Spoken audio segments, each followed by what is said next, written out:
Hello friends, welcome back to my channel. मेरा नाम आकांक्षा देव है और आप देख रहे हैं इंटेलेक्ट बूस्टर।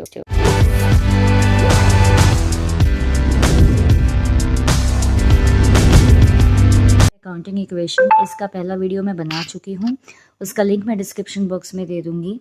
या आज कुछ फॉर्मूलेज लर्न करते हैं एंड समझते हैं कि कैसे एप्लीकेबल होंगे।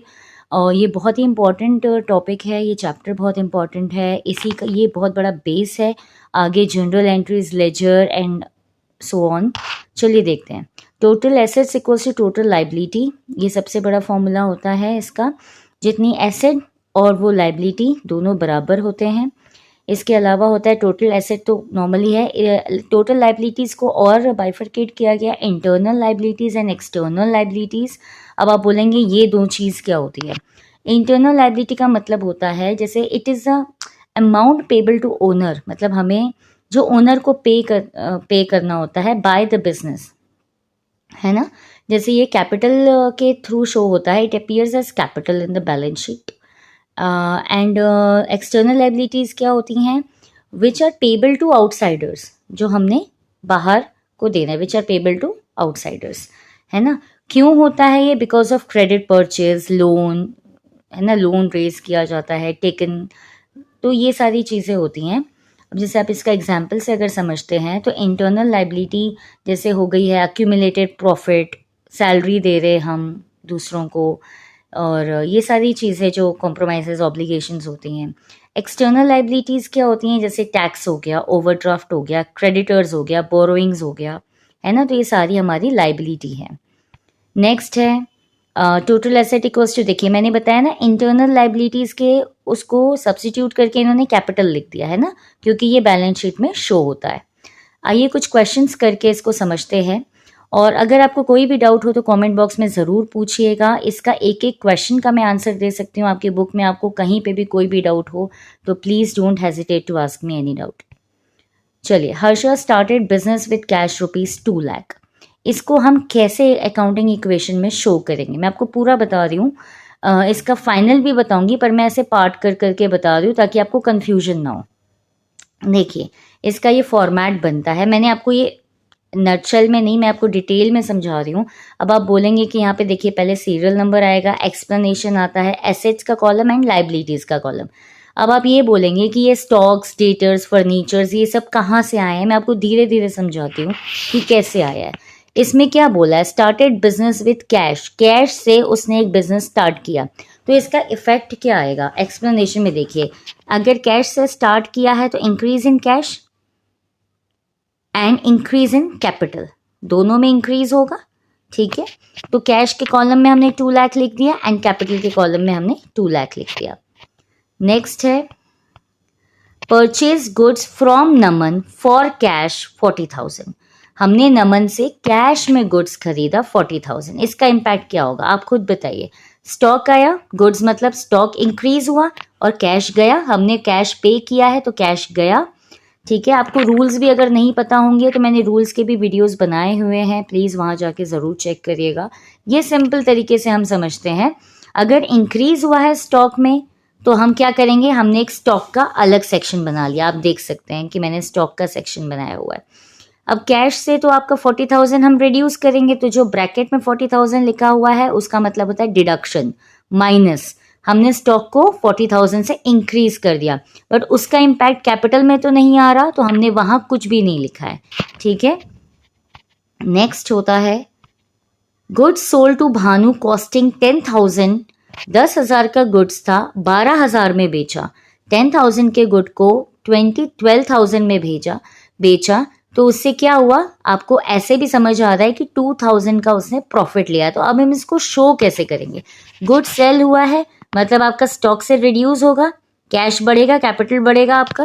तो देखिए, इंक्रीज इन डेटर्स, जिसको हम बेचते हैं सामान वो डेटर्स होते हैं, ठीक है, जिससे लेते हैं वो क्रेडिटर्स होते हैं। तो इंक्रीज इन डेटर, हमारा डेटर्स बढ़ गए, देखिए 12,000 से, ठीक है, उनको बेचा भानु को, एंड हमारा कैश स्टॉक कम हुआ, स्टॉक कम हुआ ना हमारा, तो हम स्टॉक में डालेंगे। अब यहाँ पे इसने भानु लिख दिया तो हमारा कैश में कोई एंट्री नहीं होगी, हमारा डेटर क्रिएट कर दिया गया है।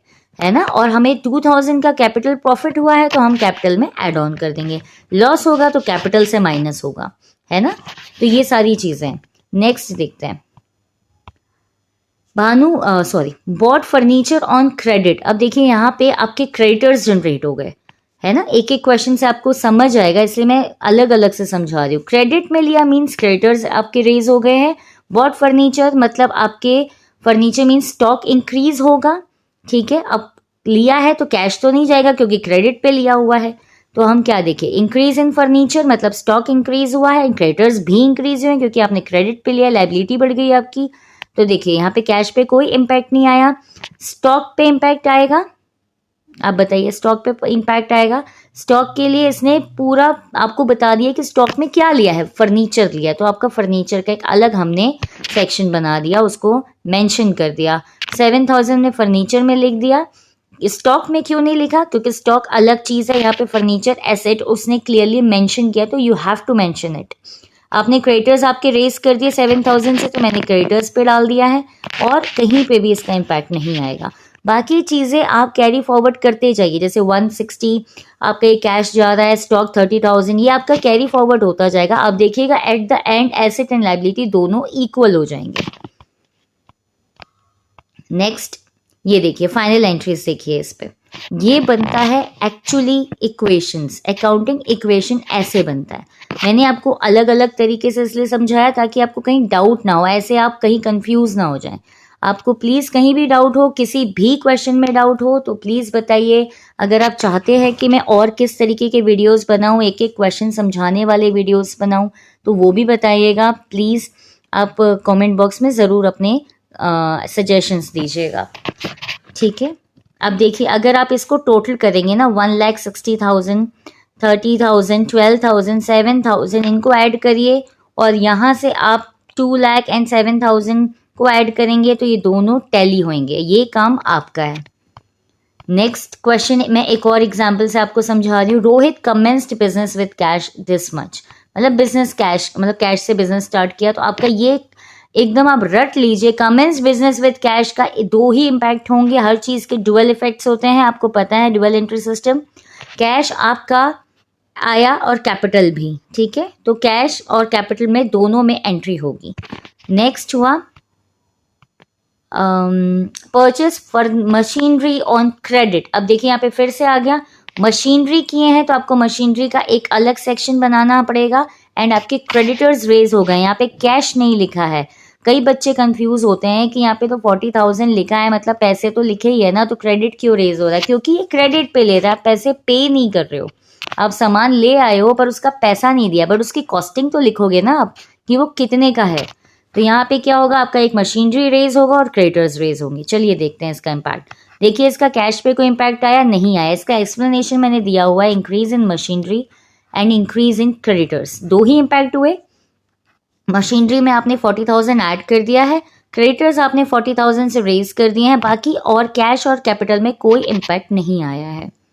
नेक्स्ट देखते हैं, परचेज गुड्स फॉर कैश 20,000। अब इसने गुड्स लिए हैं मतलब स्टॉक आया है और कैश आपका गया है, ठीक है, तो आपके कैश में से डिडक्ट होगा और आपका स्टॉक ऐड होगा।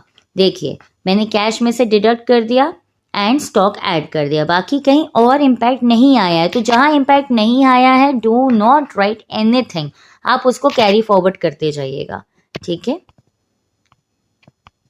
Next is purchase car for personal use 80,000। जब भी हम कुछ पर्सनल यूज के लिए लेते हैं हम उसे ड्राइंग कहते हैं, है ना। तो आपका कार आया तो कार आपकी कार का सेक्शन आ जाएगा, ठीक है। अब यहाँ पे देखिए डिक्रीज इन कैश, आपकी कैश डिक्रीज हो गई, आपका पैसा गया, भले आपने पर्सनल यूज के लिए लिया पर उसका इम्पैक्ट नहीं पड़ता है, ये मैंने आपको बताया था। तो कैश तो कम होएगा, आपने कैश में लिया है, आपका कैश कम हुआ। एंड डिक्रीज इन कैपिटल, देखिए ड्राइंग्स मैंने लिखा है ना, डिक्रीज इन कैपिटल, ड्राइंग्स के थ्रू हमने कैपिटल से डिडक्ट करना है। कभी भी ड्राइंग्स हो या इंटरेस्ट ऑन कैपिटल हो, वो कैपिटल से ही उसका इम्पैक्ट पड़ेगा कैश और कैपिटल में, क्योंकि वो नलीफाई हो जाता है, ठीक है। एक तरफ आपका डेबिट हुआ, एक तरफ क्रेडिट हुआ, मतलब एक तरफ से प्लस हो रहा है, एक तरफ से माइनस हो रहा है, तो उसका इम्पैक्ट क्या हो गया, नलीफाई, उसका तो कोई इम्पैक्ट नहीं रहा। बस यही है। मैं अगर आपको ये समझ नहीं आ रहा तो प्लीज़ मेरे पुराने वीडियोस पे जाके ज़रूर देखिएगा, उसका लिंक मैं डिस्क्रिप्शन बॉक्स में डाल दूंगी। Next is paid to creditors in full settlement. ये वाला जो एक लाइन आती है ना, full settlement, paid to creditors मतलब या तो हमने पहले इनसे लिया हुआ है उसको हमने दिया है, तो आपकी क्रेडिटर्स आपको याद होगा रेज किया है हमने इसमें, और फुल सेटलमेंट कर दी 38,000 में, हमने फुल पेमेंट कर दी। तो इसमें क्या हुआ आपका, देखिए क्रेडिटर्स रेज हुए थे पहले 40,000 से, ठीक है, और यहाँ पे आपने 30 डिक्रीज इन क्रेडिटर्स, ऑब्वियसली आपने पैसा दे दिया है तो क्रेडिटर्स आपके कम हो गए, और डिक्रीज इन कैश, पैसा भी गया दोनों तरफ से हुआ, but increase in capital, discount receive हुआ आपको, ठीक है। आपको 40,000 देना था बट आपने 38,000 में उसको सेटल आउट कर दिया, तो 2,000 जो आपका बचा वो कैपिटल में ऐड हो जाएगा, वो आपका जो भी डिस्काउंट मिला वो आपके लिए इनकम है, वो आपकी कैपिटल में ऐड हो गया। कैश आपका डिडक्ट हुआ था, क्रेडिटर्स भी डिडक्ट हुआ था, तो ये ज़रूरी नहीं होता कि आपका एक प्लस एक माइनस हो, जैसा रिक्वायरमेंट है क्वेश्चन की वैसे ही सॉल्यूशन होगा। अब देखिए आपको यहाँ पे सारा फाइनल इफेक्ट्स दिख रहा है, 50,000 में से 38,000 गया, यहाँ पे 12,000 कैश बचा है, 40,000 ये बचा, आप इसको अगर ऐड ऑन करेंगे तो आपको 72,000 इधर भी मिलेगा, 72,000 एसेट्स में भी मिलेगा। यही मैंने पहले वाले फॉर्मूले का मतलब, एसेट इक्वल्स टू लाइबिलिटी। इसका एक और देखते हैं, sold goods for of 4,500 for cash costing 5,000। ये देखिए अब इसने गुड्स सेल किया है 4,500 का कैश में, जब उसकी कॉस्टिंग थी 5,000 की, 5,000 की कॉस्टिंग थी उसकी, है ना। तो अब यहाँ पे क्या यूज करेंगे हम, डिक्रीज इन क्रेडिटर्स, ठीक है, डिक्रीज हो गए creditors, decrease in cash and increase in capital, discount मिला आपको, ठीक है। यहाँ पे क्या होगा 4,500, देखिए इसमें अलग अलग इम्पैक्ट्स आएंगे, यहाँ पे बच्चे बहुत ज़्यादा कंफ्यूज होते हैं। सोल्ड गुड्स ऑफ ₹4,500, तो आपका क्या हुआ, कैश मिला आपको, आपने बेचा है सामान तो कैश आएगा, ठीक है। आपके स्टॉक से वो सामान चला गया जो 5,000 का था, वो आपका स्टॉक से चला गया, आपको पैसे मिल गए, और 500 का जो डिस्काउंट है, हमेशा याद रखिएगा जो भी बैलेंस है, जो भी प्रॉफिट है, जो भी लॉस है, वो सारा कैपिटल से ही एडजस्ट होएगा। तो 5,000 आपका जो कैश था, जो स्टॉक था, वो निकल गया, पर आप 4,500 ही लिखेंगे कैश में, क्योंकि आपको कैश कितना मिला वो इम्पॉर्टेंट है, वो सामान कितने का था वो इम्पॉर्टेंट नहीं है, वो इम्पॉर्टेंट स्टॉक की एंट्री के लिए, ठीक है।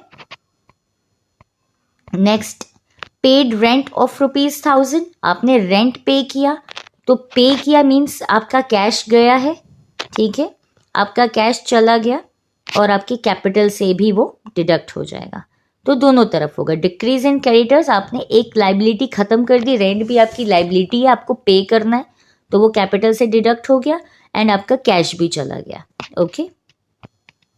इसकी जगह सैलरी भी होगा तो भी उसका ही वही इम्पैक्ट पड़ेगा। कमीशन रिसीव्ड इन एडवांस, ये मैंने पहले भी वीडियोस में बता चुकी हूँ, जब आपको पैसा मिलना है बट वो पहले ही मिल गया, एडवांस में मिल गया, तो उसको बोलते हैं अनअक्रूड इनकम।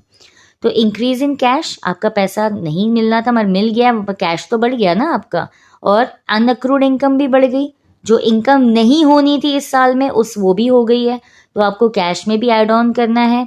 एक आपको अनअक्रूड इनकम का एक सेक्शन बनाना है, एक कॉलम बनाना है, वहाँ पे ऐड ऑन करना है, तो यहाँ 2 जगह पे एंट्रीज होगी, ठीक है। कैपिटल पे इसका इफेक्ट मत डालिएगा। अब ये दोनों आप जब भी आपका काम है एसेट और लाइबिलिटीज को ऐड करिए, दोनों इक्वल है कि नहीं वो ज़रूर देखिएगा, नहीं तो कहीं ना कहीं आपकी एंट्रीज में गड़बड़ है। तो देखिए आप दोनों, ये इसका फाइनल इम्पैक्ट आता है, ऐसे आपकी फाइनल एंट्रीज होती हैं। ये आपका अकाउंटिंग इक्वेशन इस तरीके से शो होता है जब भी आपके एग्जाम में आएगा, जब भी आपको टीचर समझाएंगे स्कूल में। आपको कहीं पे भी डाउट है तो डू आस्क मी प्लीज़, कोई सजेशंस है तो बिल्कुल दीजिएगा, अगर आपको कोई डाउट्स है कुछ भी हो तो प्लीज़ पूछिएगा।